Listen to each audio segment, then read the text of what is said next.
Assalamualaikum warahmatullahi wabarakatuh. Perkenalkan nama saya Nizakiandi. Itu akan menjawab pertanyaan-pertanyaan untuk tugas pendahuluan modul 3 keamanan jaringan komputer.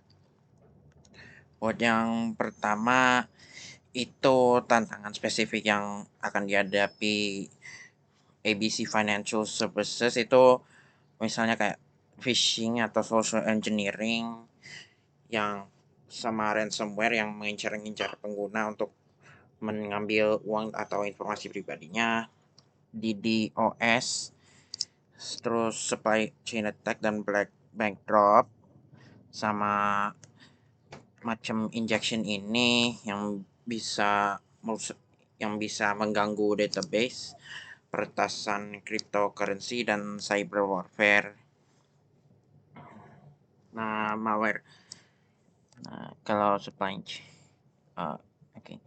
Terus yang kedua, potensi konsekuensi yang ada bagi ABC Financial Services secara finansial, misalnya pendapatan berkurang karena kerusakan kepercayaan, pencurian uang lewat malware tersebut, pencurian data pengguna, secara reputasi ada hilangnya kepercayaan pelanggan, kerusakan terhadap kesetiaan pelanggan atau customer loyalty, sama kerusakan di brand perception. Terus buat cara itu meningkatkan tindakan keamanan untuk menghadapi ancaman-ancamannya, itu misalnya pakai program-program third party risk management buat mencegah supply chain attack di layanan third party yang dipakai, multi-factor authentication buat melindungi kredensial sensitif, firewall yang buat memblokir malware, attack surface management buat mendeteksi kebocoran data, belajar TTP buat bisa melihat pola-pola umum penyerangan untuk bisa mencegahnya, security rating untuk melacak risiko-risiko keamanan dalam sistem, backup data yang bersih agar bisa memulihkan data yang itu hilang gara-gara itu serangan, dokumentasi strategi bagian dari TTP ini, sama distributed ledger technology itu yang melibatkan blockchain buat melindunginya. Terus buat menyeimbangkan kenyamanan dan keamanan itu bisa lewat penerapan shadow IT biar sistem-sistem keamanan tidak tampak pada end user. Jadi mereka tidak akan itu merasa pengen mematikannya bila itu ingin convenience gitu. Harden front door bersama sandbox itu dengan teknologi remedia dan deteksi setelahnya sebagai uh, keseimbangan bagus. Terus otomasi untuk menyaring semua false positif agar hanya yang benar-benar berbahaya yang itu ditangani, dan yang sebenarnya nggak berbahaya itu nggak diblokir.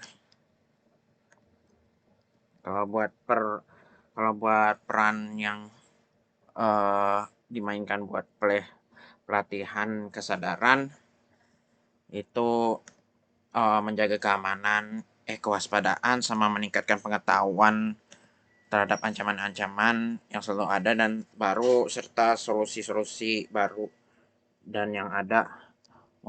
Ini bisa diajarkan lewat edukasi reguler, pelatihan rutin, sama diskusi-diskusi perencanaan. Kalau untuk diminta untuk estimasi kerugian, itu bisa buat dengan melakukan bikin framework berdasarkan teknik-teknik aktuaria dan pengukuran risiko operasional, asesmen frekuensi serangan, terus simulasi-simulasi numerik buat estimasinya. Yang perlu diperhitungkan adalah kerugian langsung yang mencakup pencurian keuangan, pendapatan tidak sah, pelanggan keamanan dan sebagainya. Terus kerugian tidak langsung juga yang mencakup denda-denda legal, dan ketidakpatuhan, biaya perbaikan dan investigasi dan sebagainya, karena itu bagian dari itu kerugian yang dihasilkan dari kerusakan serangan ini. Kalau buat nomor 7, peran-peran regulasinya itu menekankan wajibnya perlindungan, meningkatkan pengetahuan terhadap serangan-serangan siber, eh, terus verifikasi, terus juga bisa sebagai macam verifikasi kalau organisasi telah menerapkan sistem-sistem untuk mengatasi dan mencegah ancaman.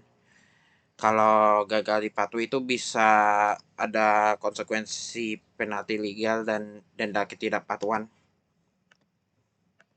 Buat buat melakukan analisis pasca serangan itu kumpul informasi malware, sumber, titik serangan, metode infeksi dan sebagainya. Sandboxing untuk menganalisis tindakan malwarenya sendiri, merekam semua data yang tercatat, menjaga lacak balak buat penerimaan bukti di pengadilan. Ini bisa membantu dengan menangani serangan ulang dan pola-pola yang sama, dan mengetahui dan mencari solusi untuk mencegah, mengatasi, dan memperbaiki kerusakan tersebut. Di semua jawabannya itu berasal dari sini. Oke. Terima kasih. Wassalamualaikum warahmatullahi wabarakatuh.